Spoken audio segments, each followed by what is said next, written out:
Well, we are finally here. I've got to admit it, I am really pumped up. I needed a new challenge after so many years in this game. When you asked me to be your personal manager, I didn't need to think twice. With my advice and your talent, we are destined for the big time. But let's not get ahead of ourselves. First of all, I need your details to sign up for the World Championship.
Like my old mechanic always said, if you want to race motorbikes, first of all, you need a motorbike. Just tell me which manufacturer you want, and I'll take care of the rest. We'll take a 450 and a 250.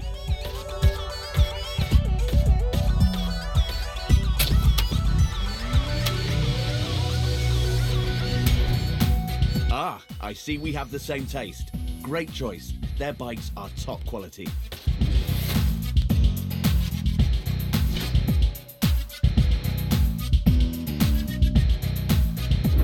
Now all we have to do is create our team.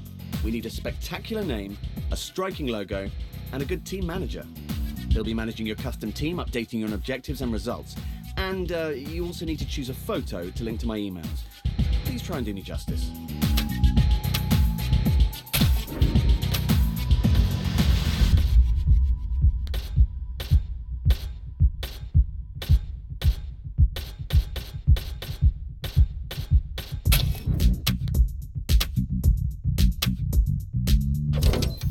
We're nearly finished, but I've got a few motocross videos which could help you out if you want to learn from the champs.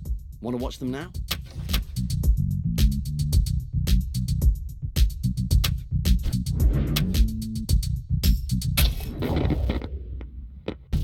For a good start, you need quick reflexes and coordination.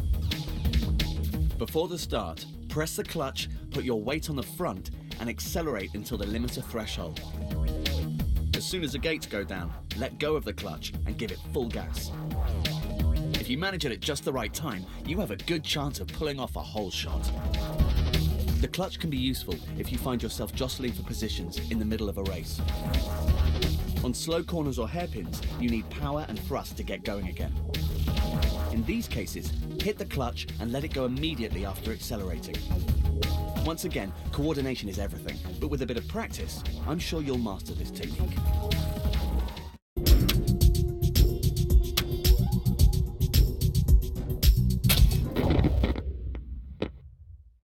There are many ways of managing speed on corners, and you need different approaches according to the effect you want to achieve. On wide bends, just use the engine brake. If you calculate the distance well and arrive to the curve prepared, you shouldn't have to worry about the brakes. If you want powerful braking instead, use the front brake. It'll have an immediate effect with a short stopping distance.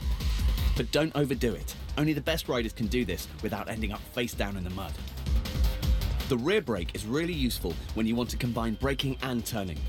Use it on hairpin bends or for tight, precise trajectories. When you accelerate, think about what kind of bend lies in wait and what kind of trajectory you want to set. On broad corners, keep straight and turn by dabbing the accelerator. If the corner is banked, lean into it, taking advantage of the inner side. This will enable you to leave the corner much faster and with the gas open. In both cases, remember that you can tighten the line of the curve even more by moving your weight to the front wheel. Never underestimate the importance of a good trajectory. If you want to be fast, this is where you need to start.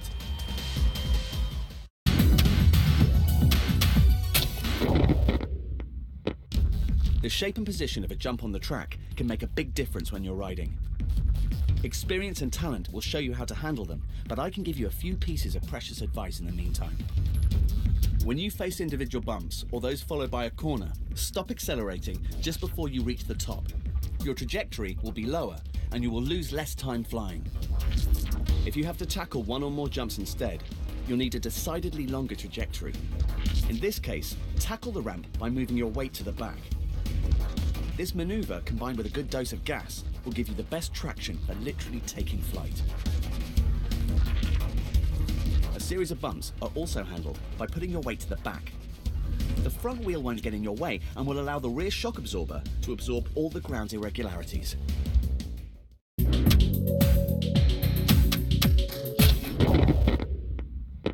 Perfect control of the flying bike will help you land well, without taking unnecessary risks. So, the best way to land from the jump is to keep the wheels as parallel as possible to the ground.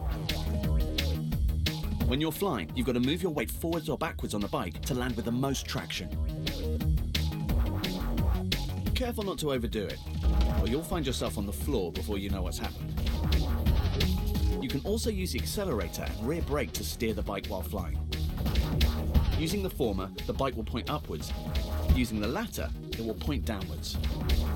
One technique is no better than the other, and only practice will tell you which is more efficient for your riding style.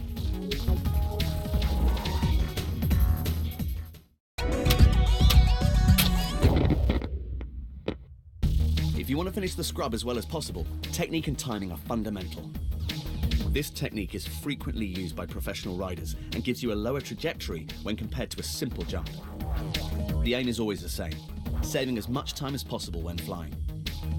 Okay, to perform a scrub, the bike and rider have to be going in different directions, but right before the wheels leave the ground.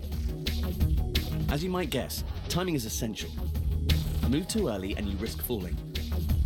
Do it too late and you won't finish the scrub. You can't do a scrub on all jumps. Using it on small jumps or those that are very close is pointless, even risky.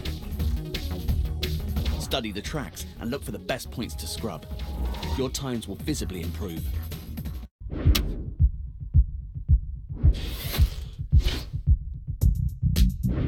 Okay, now we're fully set. Let's do it.